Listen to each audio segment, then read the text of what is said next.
Magandang gabi kapatid kaibigan. Linggo na naman po ng gabi. Narito po akong muli ang inyong kaibigan si Brother Albert upang magbahagi ng salita ng Diyos sa gabi ito.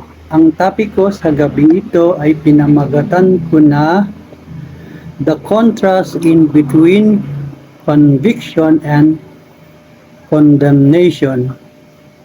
Pero bago ako magpatuloy, para ipakita ang pagkakaiba ng dalawa sa Bibliang pananaw, let us define first the definition of two. First, conviction. Ano ba ang conviction sa Bibliang pananaw? Ito po ang paliwanag sa pamamagitan ng pananalig ng isang makasalanan ay nadadala siya nito sa pagsisisi at hindi sa kasalanang labag sa mga sariling konsyensya. Ang conviction ay gawa ng banal na espiritu kung saan ang isang tao ay may kakayahang makita ang kanyang sarili bilang nakikita sila ng Diyos na nagkasala, na dungisan, at walang kakayahang iligtas ang sarili. Yan po ay natala sa Efeso 4:30.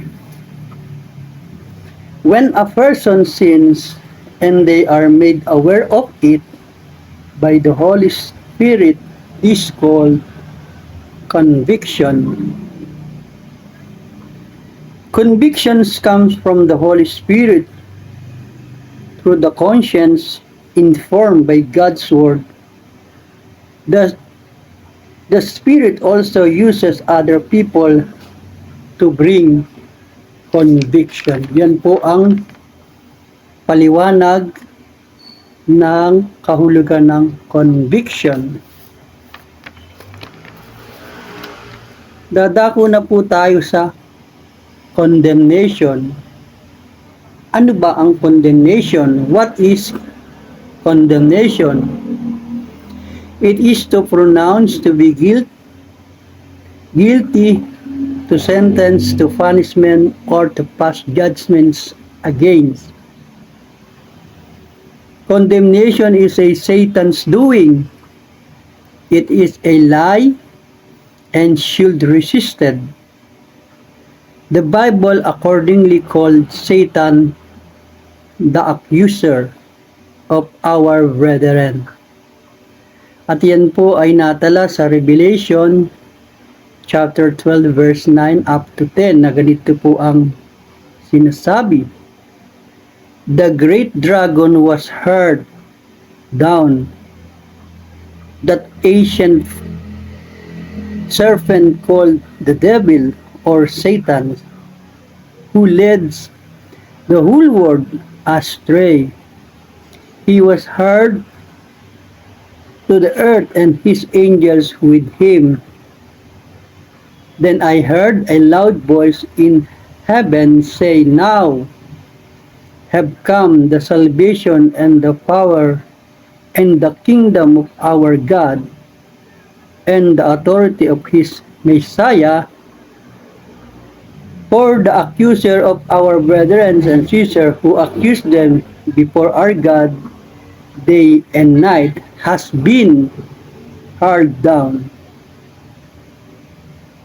The name Satan means accuser. Yan po ay natala sa Job chapter 2 verse 3, 4, 5, and 6. That's the contrast between conviction and condemnation. Conviction from God, while condemnation from Satan. Kapatid kaibigan, as we Christian believing in Christ, we believe although we committing sin, we have strong belief. The forgiveness of God is still on us. Ang sabi nga po sa 1 John 1:9, if we confess our sin, He is faithful and just will forgive us our sin, purify us from all unrighteousness. If so happen anyone to us commit sin, let us not allow Satan to condemn us. He is like a prosecutor who finds fault, pointing the fingers and blaming, accusing us guilty. That's Satan's doing because he wants us to stay into the presence of guilt feeling and to be slayed on it. Kapatid, kaibigan, as we've been saved through faith by accepting Jesus Christ, we have peace of mind with God through our Lord Jesus Christ. Natala po yan sa Roma 5:1, Roma chapter 5 verse 1. And worrying should not be disturbed us about the sin we commit, because there are reference verses given in the Bible we can hold on, where it will give us assurance and we will not be condemned as we belong to Christ. For God did not send His Son into the world to condemn the world, but to save the world. Hindi raw po ibinigay ang Panginoon para kundinahin ang sanglibutan, kundi iligtas ito ang sanglibutan. Through Him, sa pamamagitan po niya, whoever believes in Him is not condemned, but whoever does not believe stand condemned already, because he has not believed in the name of God. Yan po ay natala sa John chapter 3 verse 17 up to 18. Therefore, condemnation for those who are in Christ Jesus. Therefore, no condemnation for those who are in Christ Jesus. Kapatid, kaibigan, natalakay natin ang conviction at ang condemnation at ang pagkakaiba nito. Napag-alaman natin na ang conviction ay mula sa banal na espiritu at ang condemnation ay mula sa ating kaaway, na kung saan kapag tayo ay nakakagawa ng kasalanan, kinukundi na tayo. Kapatid, kaibigan, bago ako magtapos sa pagtalakay sa paksang ito, nais kong magbigay ng 3 katanungan na ganito ang pagkakasunod-sunod. Ikaw ba ay nakagawa ng kasalanan? Ayaw mo bang maranasan? Gusto mo bang makaranas ng kapayapaan at makawala sa guilt feeling dahil sa kasalanang nagawa mo? At ang pangatlo po, ayaw mo bang maranasan ang makondem? Kung ang sagot mo'y oo sa 3 katanungan, kailangan mong gawin ang mga sumusunod. Ikaw ba ay nakagawa ng kasalanan? Ang sabi po sa John 1:9, i-confess natin ang ating kasalanan sa Diyos, sapagkat siya po ay tapat at siya po ay mapagpatawad. Nagaya nga po ng sinabi sa 1 John 1:9, if we confess our sin, kung i-confess daw po natin ang ating mga kasalanan, He is faithful and just, siya po ay tapat at makatarungan Patatawarin niya ang ating mga kasalanan at lilinisin tayo at pagiging matuwid. Kaya kung mangyari man po sa atin, sino man sa atin ay makagawa ng kasalanan, i-confess po natin ito sa Panginoon sapagkat siya po'y handang magpatawad. Yun po ang kasagutan doon sa kung ikaw ba ay nakagawa ng kasalanan. Ang confession ay kailangan mong gawin sa Diyos at ang Diyos naman ay handang magpatawad sa atin. Ang pangalawang tanong, gusto mo bang makaranas ng kapayapaan at makawala sa guilt feeling dahil sa kasalanang nagawa mo?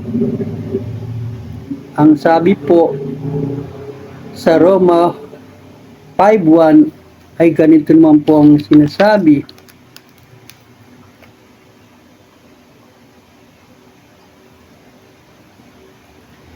We've been saved through faith by accepting Jesus Christ. We have peace of mind with God through the Lord Jesus Christ. Yan po ang sasabi kung sa pamamagitan ng ating pananampalataya at pagtanggap kay Kristo, mayroon tayong kapayapaan ng isipan sa ating Panginoong Hesukristo. Kaya kung gusto mong makaranas ng kapayapaan at makawala sa guilt feeling dahil sa kasalanang nagawa mo, kailangan mong manampalataya kay Kristo at magkakaroon ka ng kapayapaan sa Diyos sa pamamagitan ni Kristo. Sa pamamagitan nito, ang kapayapaan at kapanatagan ng puso at isipan ay sasayo upang makawala ka sa guilt ng feeling dahil sa kasalanang nagawa mo. Alalahanin mo ang sinabi doon sa una na siya ay handang magpatawad. Kung ikukonfess lang natin ang ating kasalanan, handa siyang magpatawad sa atin. At ang pangatlong tanong, ayaw mo bang maranasan na makondem? Kung ganoon, tanggapin mo si Kristo. Ayon po doon sa sinabi sa John 3:17-18 na ganito po ang sinasabi. For God did not send His Son into the world to condemn the world, but to save the world. Through Him, whoever believes in Him is not condemned. Ang Diyos daw po ay hindi ipinadala sa atin sa daigdig para kundinahin ang isang libutan, kung hindi para iligtas sa pamamagitan ng paniniwala sa Kanya, ay hindi ka makukundina. Ang sabi po ay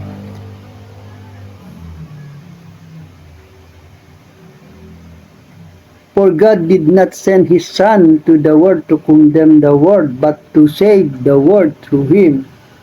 Whoever believes in Him is not condemned. Kung ikaw po ay maniwala sa Kanya, ay hindi ka mapapa sa ilalim ng condemnation. But, meron po kasing pasubali. But whoever does not believe is stand condemned already. So, meron pong pasubali. Hindi ka po makakaranas ng condemnation kung ikaw po ay maniniwala sa Kanya. Pero kung ikaw po'y hindi maniniwala, kinundi na ka na. Sapagkat because he has not believed in the name of God. So, ang hindi po pala paniniwala sa pangalan ng Panginoon ay mapapasailalim sa condemnation na sinasabi po sa John 3:17-18. Kaya kung ayaw mong maranasan ang makundem, maniwala ka kay Kristo para hindi ka mapailalim sa condemnation, sapagkat ang sabi, whoever believe in Him is not condemned, but does not believe in Him stand condemned already.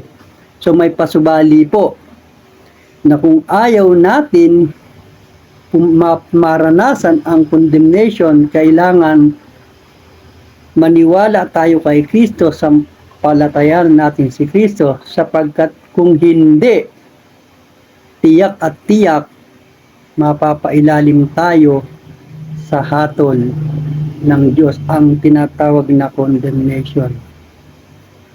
Kaya ang tatlong katanungan ay nasagot na natin. Kung ikaw ba ay nakagawa ng kasalanan, i-confess mo sa Panginoon sapagkat siya ay tapat at handang magpatawad sa mga taong nagsisisi. Gusto mo bang maranasan ng kapayapaan sa mga at makawala sa guilt feeling na naranasan mo? Manampalataya kay Kristo at magkakaroon ka ng kapayapaan sa pamamagitan niya. Ayaw mo bang maranasan ang makundina? Kung ganon, tanggapin mo si Kristo, paniwalaan mo si Kristo, sapagkat ito lamang ang susi para matakasan mo ang condemnation na sinasabi sa John 3:17-18. Kaya kung iyan ang gusto mo, na huwag makaranas ng condemnation, isa lamang ang susi, ang paniwalaan si Kristo sa buhay mo. Kung yan ang gusto mo, inaanyayahan kita, ikaw na nanunood sa gabing ito, upang huwag mong maranasan ang condemnation at upang makawala ka sa guilt feeling dahil sa kasalanang nagawa mo. Kailangan mong sampalatayanan si Kristo, at ang ikaw naman ay nagkasala sa Kanya, pagsisihan mo at i-confess mo ang kasalanan mong nagawa sa Kanya. Ito ang tutugon sa mga pangangailangan mo. Kung yan ang gusto mo, tayo ay mananalangin sa Panginoon.